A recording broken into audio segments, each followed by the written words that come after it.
again, everyone.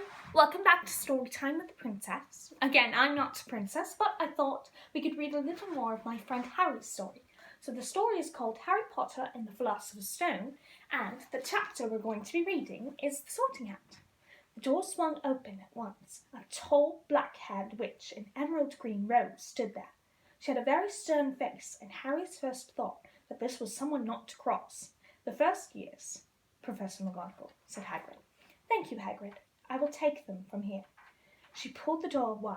The entrance hall was so big you could have fit a whole of the Dursleys' house in it. The stone walls were lit with flaming torches like the ones at Gringotts. The ceiling was too high to make out, and a magnificent marble staircase facing them led up to the upper floors. They followed Professor McGonagall along the flagstone floor. Harry could hear the drone of hundreds of voices from a doorway to the right. The rest of the school must already be here, but Professor McGonagall showed the first years into a small empty chamber off the hall. They crowded in, standing rather close together than they would usually have done, peering about nervously. Welcome to Hogwarts, said Professor McGonagall. The start of term banquet will begin shortly, but before you take your seats in the great hall, you will be sorted into your houses. The sorting is a very important ceremony, because while you are here, your houses will be something like your family within Hogwarts. You will have classes with the rest of your house, sleep in your house dormitory, and spend free time in your house common room. The 4 houses are called Gryffindor, Hufflepuff, Ravenclaw, and Slytherin. Each house has its own noble history, and each has produced outstanding witches and wizards. While you're at Hogwarts, your triumphs will earn you house points, while any rule breaking will lose house points. At the end of the year, the house with the most points is awarded the house cup. Great honor. I hope each of you will be a credit to whichever house becomes yours. The sorting ceremony will take place in a few minutes in front of the rest of the school.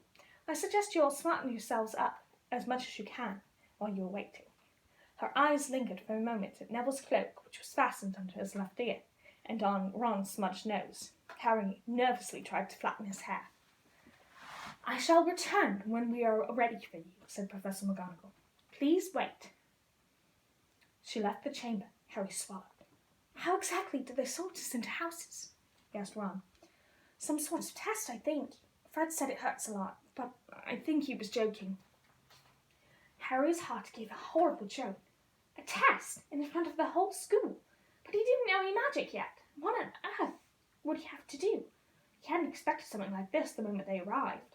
He looked around nervously and saw that everyone else looked terrified too. No one was talking much except me. I was whispering very fast about all the spells I'd learned and wondered which one I would need. Harry tried hard not to listen to me. He'd never been more nervous, never. Not even when he'd taken a school report home to the Dursleys saying that he'd somehow turned his teacher's wig blue. He kept his eyes fixed on the door. Any second now, Professor McGonagall would come back and lead him to his doom. Then something happened which made him jump about a foot in the air. Several people behind him screamed, "What the?" He gasped. So did the people around him. About 20 ghosts had just streamed through the back wall. Pearly white and slightly transparent, they glided across the room, talking to each other, and hardly glancing at the first years. They seemed to be arguing. What looked like a fat little monk was saying, "Forgive and forget. I say we ought to give him a second chance."